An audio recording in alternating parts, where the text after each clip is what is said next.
How's it going, my awesome bunch of bakers? In today's video, I have something different for you. For once, we're not making bread. Today, we're making brownies, and as always, we're making them by hand. So let's go to the kitchen and get started. I love a good chocolate brownie, and this one has all the right characteristics. From the outside, it's got that perfect shiny, crackly crust. The knife just snaps through it as I cut it, and then it hits that gooey middle, full of moist, chocolatey deliciousness. In my eyes, this is the perfect brownie. Even more so because it's 100% hand mixed. You do not need a mixer to make this. It's super simple and easy and quick. I got the original recipe for this brownie from my good friend and awesome pastry chef Avery. Coincidentally, he also has a YouTube channel, which I'll link down below. If you're into cakes and sweet bakes, definitely check it out. But let's just get on with this recipe and see how to make these brownies. Of course, the most important ingredient of a chocolate brownie is the chocolate. These are Calabo milk chocolate drops, but the beauty of this recipe is that you can use any chocolate or any mix of chocolates that you like. With the chocolate, we'll need an equal amount of butter.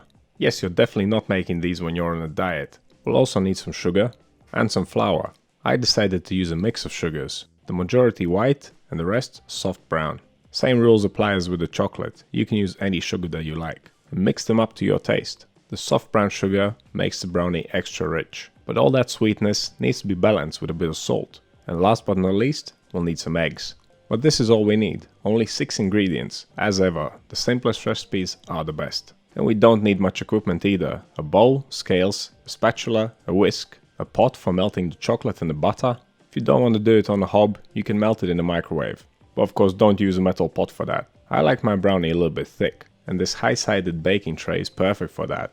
This is my Lloyd's Pans pizza pan. This thing is super high quality. You can find it in my Amazon store, link below if you're interested, but it's certainly not necessary, just use the tin that you have. I left all the measurements in the written recipe below. Line your tin with non-stick paper, otherwise you'll be eating your brownie out of it. Okay, let's get right to it. The first step of this recipe is preheating the oven. Set it to 160 degrees Celsius, fan on.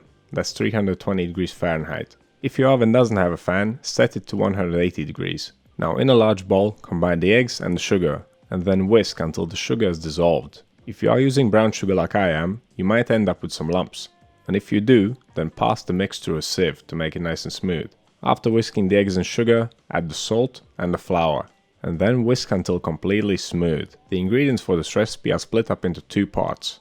First we have the base, which we're mixing right now, with the eggs, sugar, salt and flour. The second part consists of the butter and the chocolate. Combine them in a pot and bring them over to the stove. Set them onto medium heat. Leave to melt for around 5 minutes, stirring occasionally.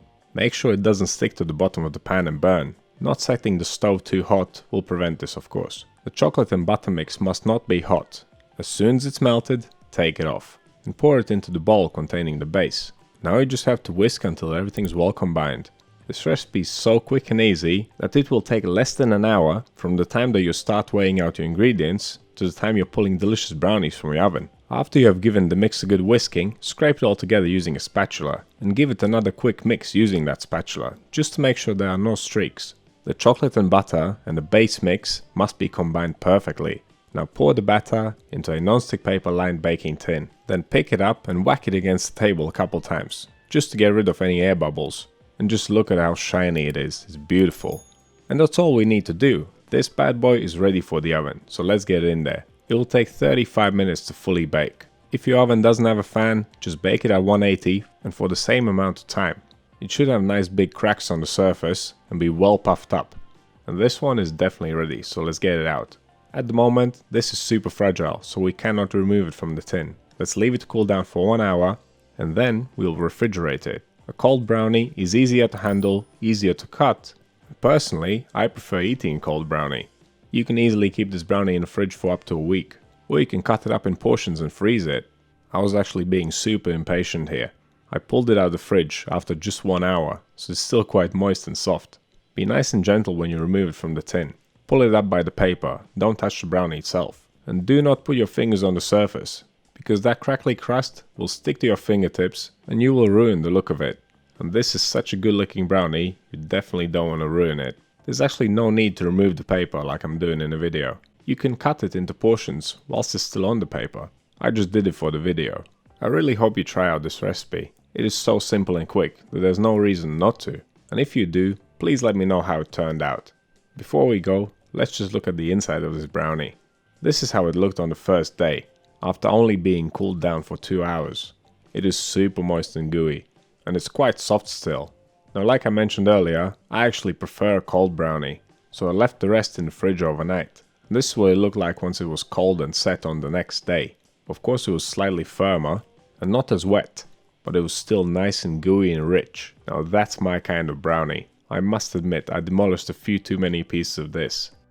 So what do you think this recipe? Have you ever made brownies by hand before? Let me know down in the comments. If you want to see more videos like this one, click over here. Subscribe to the channel, click right here. That's all I have for you today.